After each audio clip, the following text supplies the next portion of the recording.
nome certo. E que duelo de centroavantes nós teremos no domingo, né? O Jô e o Lucas Prato. Vai ser interessante, né? É verdade, e é um duelo, né, Helena, que promete para esse domingo, né? São dois jogadores matadores, né? Tão interessante que nós vamos mostrar os números agora na sua tela para você mesmo poder participar com a gente pela hashtag Boa Tarde Fox e falar quem vai levar melhor nesse duelo, o duelo da rodada, Jô e Prato.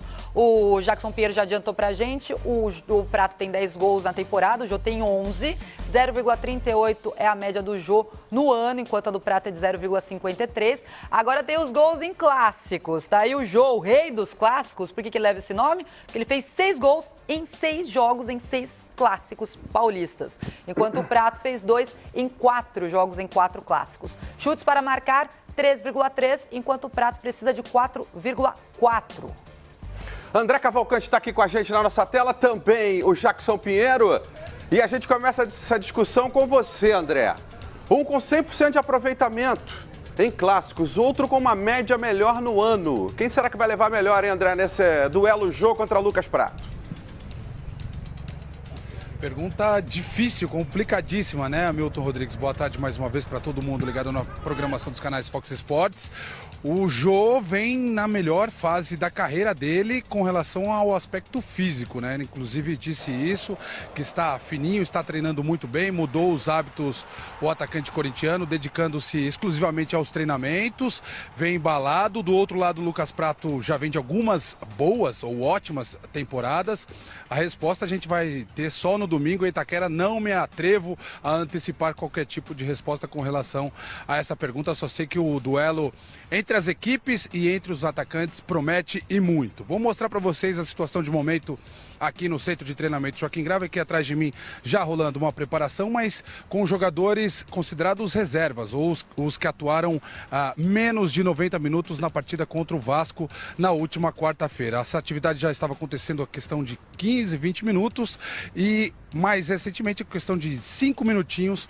Quem pintou aqui na parte externa do CT foram os jogadores titulares que estão naquela corridinha bem leve mesmo, num ritmo bem devagarzinho. Vocês vão ver lá do outro lado do campo os jogadores titulares, entre eles o Jô, o rei dos clássicos, 6 gols marcados nos 6 clássicos disputados nessa temporada 2017. Esse tipo de preparação leve, essa corridinha em volta do gramado, normalmente a gente vê nos dias seguintes aos jogos. Então seria mais comum esse tipo de atividade ser realizada ontem, quando o Corinthians se reapresentou depois da vitória sobre o Vasco da Gama. Mas como essa semana tem sido bastante intensa, agora o Campeonato Brasileiro terá jogos no final de semana, aos finais de semana, também nos meios, na metade das semanas, quarta-feira, às vezes quinta.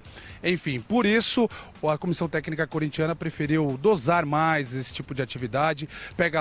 Pegou leve ontem com esses jogadores, pega leve hoje também, mas daqui a pouquinho deve ter algum tipo de atividade com bola, pelo menos para o Carille esboçar uma equipe para o jogo de domingo, mas o treino para valer mesmo deve ser realizado apenas amanhã, sábado, e nesse treino de sábado aí sim devemos ter a presença do goleador da Arena Corinthians. A gente fala muito do Jô, que é o artilheiro do Corinthians na temporada com 11 gols, mas o goleador do Corinthians na sua arena é o Romero, com 18 gols marcados. Romero ontem defendeu a seleção paraguaia no amistoso contra o Peru. Lá no Peru perdeu por 1-0. Hoje deve estar no deslocamento para cá, para o Brasil, e amanhã deve treinar normalmente, no momento que os jogadores passam pertinho aqui do posicionamento da reportagem dos canais Fox Sports. Portanto, o Romero não está treinando hoje, deve treinar amanhã e deve voltar naturalmente à condição de titular, o atacante paraguaio, que será um reforço, evidentemente, para o Corinthians, para esse jogo contra o São Paulo no domingo. Agora a situação é diferente com relação aos jogadores convocados pela seleção brasileira. O Fagner e o Rodriguinho ainda vão ficar lá do outro lado do mundo, lá na Austrália. A seleção brasileira perdeu hoje cedo para a Argentina, mas ainda tem mais um compromisso contra os donos da casa, contra a seleção australiana, e tanto o Fagner quanto o Rodriguinho devem perder o jogo de domingo contra o São Paulo e devem perder também o jogo da próxima semana, da próxima quarta-feira, contra o Cruzeiro. A gente percebeu aqui, nessa movimentação dos jogadores reservas, mais um dia de atividade quase que normal para o zagueiro Balbuena, que tem se recuperado muito rápido de uma lesão muscular, mas a princípio ele não deve ir para esse jogo. A dupla de zaga, esse jogo que eu me refiro, o jogo de domingo contra o São Paulo, a princípio a dupla de zaga deve ser mantida das últimas 3 partidas, deve ser Pablo e Pedro Henrique. O Balbuena com boas possibilidades de, a partir de segunda-feira, figurar entre os titulares nas atividades, ir para o jogo contra o Cruzeiro, para o jogo contra o São Paulo.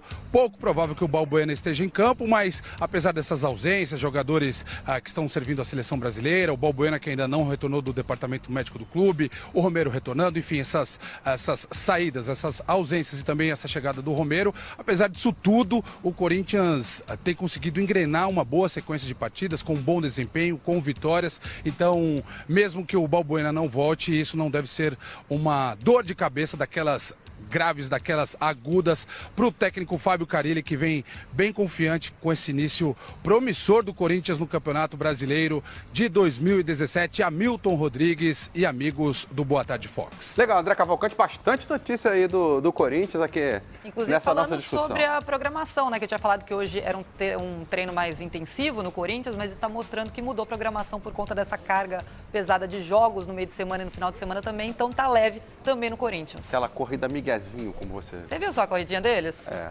Assim até você joga, Milton Rodrigues. Corro mais que aquilo ali. Agora tem duelo bacana dos dois professores, né? Quem leva melhor, hein? Ceni ou Carille?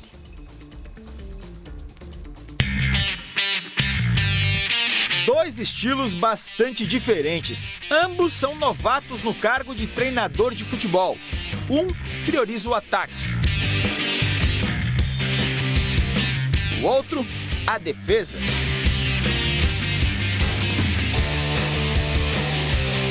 Enquanto Fábio Carille vem das escolas Mano Menezes e Tite de formar equipes que levam poucos gols, Rogério Ceni tem no ousado técnico colombiano Juan Carlos Osório o maior espelho. Ceni encerrou a carreira de goleiro no final de 2015 e um ano depois assumiu o comando do tricolor. Carille parou de jogar em 2007 no Grêmio Barueri e no mesmo ano iniciou a carreira como auxiliar. 10 anos depois, foi efetivado como técnico do Corinthians.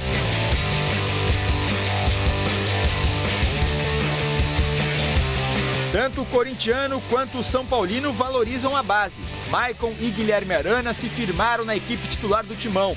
Além deles, Léo Jabá, Pedrinho, Marciel, Pedro Henrique e Léo Santos também vem ganhando espaço. Júnior Tavares e Luiz Araújo se tornaram realidade no tricolor. Lucas Fernandes, Araruna e Milton também são exemplos da fórmula caseira de formar elenco. À beira do gramado, Carille mostra calma e frieza. Ceni é mais exaltado, às vezes até explosivo. Os resultados até o momento são favoráveis a Carille.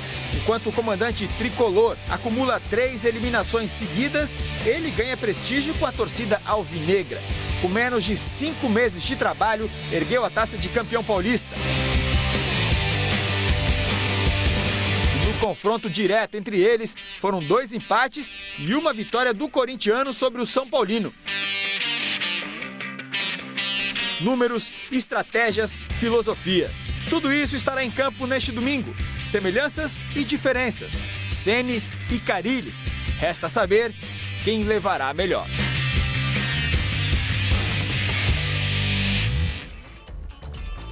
Jovens treinadores, início de carreira.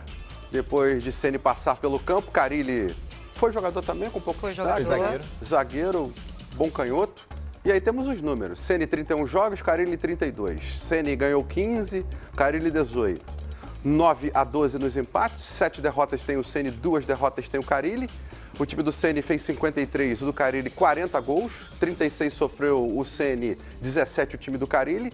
58,6% de aproveitamento, 0,6%. E 68,7% de aproveitamento. E o duelo, Ribeirão? Ó, a gente percebe que o número de gols sofridos tem muito a ver com o último número ali, que é o de aproveitamento, né? O Carille, ele priorizou inicialmente trabalhar o setor defensivo do Corinthians, que era um dos gargalos da equipe que no ano passado oscilou muito. e não conseguiu chegar nem a uma vaga na Libertadores da América, que era o grande objetivo. Então, ele aproveitou a experiência dele com o Tite para primeiro arrumar esse setor da zaga e agora o Corinthians começa a evoluir bastante também na criação, nas suas jogadas de ataque. Ele tinha já essa experiência como auxiliar, o que o ajudou bastante nesse início de trajetória como técnico já efetivo, né? O Ceni, ele já começou sob pressão, porque não tinha passado ainda, né, por essa experiência de trabalhar fora dos gramados. É um jogador que tem uma história enorme, gigantesca dentro do campo, mas está começando agora uma trajetória. Então, o São Paulo já até esperava, né, essa oscilação. E o Ceni agora está entendendo, depois, né, de muitos tropeços no início do ano, que a zaga também é um setor para se pensar bastante na hora de montar uma equipe. Ele já está fazendo o São Paulo ser um pouco mais seguro. Nos últimos jogos, o São Paulo mudou o jeito de jogar, 3 zagueiros, 2 alas um pouco mais avançados, que atacam e ajudam muito na marcação. Então, o São Paulo já está levando menos gols e está melhorando de desempenho. Até por isso, eu espero um jogo no domingo, na Arena Corinthians, mais equilibrado do que os outros São Paulo e Corinthians que a gente teve até aqui na temporada. Tirando aquele empate por 1-1 na primeira fase do Campeonato Paulista, foi um jogo muito fraco. O Corinthians também ainda estava num processo de construção. Agora, eu já acho que as duas equipes estão mais maduras na temporada do que estavam naquela ocasião. Por isso, acredito num jogo ainda melhor. Já a gente mostra o histórico. Vocês estão acompanhando imagens tanto do Carille quanto do Rogério Ceni. Essas imagens foram feitas nesta tarde. As atividades estão rolando nos 2 CTs, no Joaquim Grava, como a gente pode ver aí com o Carille, e também na Barra Funda. Os nossos repórteres estão acompanhando. Já eles voltam com informação, tanto o André Cavalcante do Corinthians quanto o Jackson Pinheiro do São Paulo. Vamos ver os campos? Vamos ver os campinhos, formações, os times escalados para o compromisso do final de semana? Começamos aí com o timão, com o Corinthians. Cássio, Paulo Roberto, Pedro Henrique, Pablo, Guilherme Arana, Gabriel, Marquinhos Gabriel, Jadson, Maicon, Romero, Jô. É um 4-1-4-1, Ribeirão? É um 4-1-4-1. O Romero deve voltar, né? O André Cavalcante trouxe a informação há pouco de que ele deve aparecer para o treino de amanhã, depois de jogar pela seleção do Paraguai contra o Peru. Então, se ele aparecer para treinar, deve ir para o jogo. O Carille deve manter a coerência dele e colocar o Romero como titular nessa volta, né? Até porque vai ter dado um espaço bom entre o jogo da seleção paraguaia para o jogo contra o São Paulo. E aí seguem como substitutos os jogadores que estão com a seleção brasileira, Paulo Roberto na vaga do Fagner e o Marquinhos Gabriel na vaga do Rodriguinho. O Corinthians muda um pouquinho, né, de formação em relação ao time quando tem Jadson, Rodriguinho, né? Normalmente o Jadson joga aberto pela direita, dessa vez será o Marquinhos Gabriel, assim como foi contra o Vasco. O Jadson joga mais centralizado na vaga que normalmente é do Rodriguinho, jogando ali na criação, mas também se movimentando bastante. O Corinthians teve esses substitutos contra o Vasco e conseguiu manter o bom desempenho, tanto que venceu bem por 5-2. O Carille aproveita bem o fato do Corinthians não estar em outras competições, eu acho. Então ele tem tempo para treinar, né? Então vai entrosando o time. Eu acho que isso já faz a diferença agora nesse início de campeonato. Claro que não sei se ele vai ter fôlego, não sei se ele vai ter fôlego para as 38 rodadas. O torcedor espera que tenha.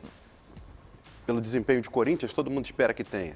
Mas acho que ele aproveita muito bem o fato da semana cheia, de ter a semana cheia, né? É claro que o torcedor, o próprio Fábio Carille, gostaria de seguir na Copa do Brasil, por isso foi eliminado. Então agora tem o Brasileirão e a Sul-Americana, que teve agora um intervalo bem grande, né, até a próxima fase. Então o Carille aproveitou, realmente. Nessas primeiras rodadas, muitas equipes estavam dividindo as atenções com a Libertadores e também com a Copa do Brasil. O Corinthians teve nas 5 primeiras rodadas a dedicação, né, exclusiva ao Campeonato Brasileiro. Então, isso claramente ajudou. Eu acho que o Corinthians pode manter essa força e essa regularidade até o final, se, claro, não tiver muitas lesões. Suspensões vão ocorrer durante o campeonato, mas se o Carille não perder muitos jogadores por lesão, o Corinthians tende a ter esse desempenho durante toda a competição. E um fator importante também para se acreditar no trabalho do Fábio Carille. Ele tem conseguido fazer alguns jogadores que não estavam rendendo antes, renderem muito mais. Caso do Marquinhos Gabriel, que entrou muito bem contra o Vasco, ele não vinha bem no Corinthians, né? O Cleiton entrou muito bem também, não tinha feito uma grande partida ainda pelo Corinthians, entrou no jogo do meio de semana e marcou 2 gols. O Cleison, que chegou agora, também atuou bem naquela vaga do Romero. Então o Carille está sabendo, isso a gente lembra que o Tite fazia muito bem. Outra coisa que ele pode ter aprendido com o Tite, ele sabe tirar o que cada um tem de melhor.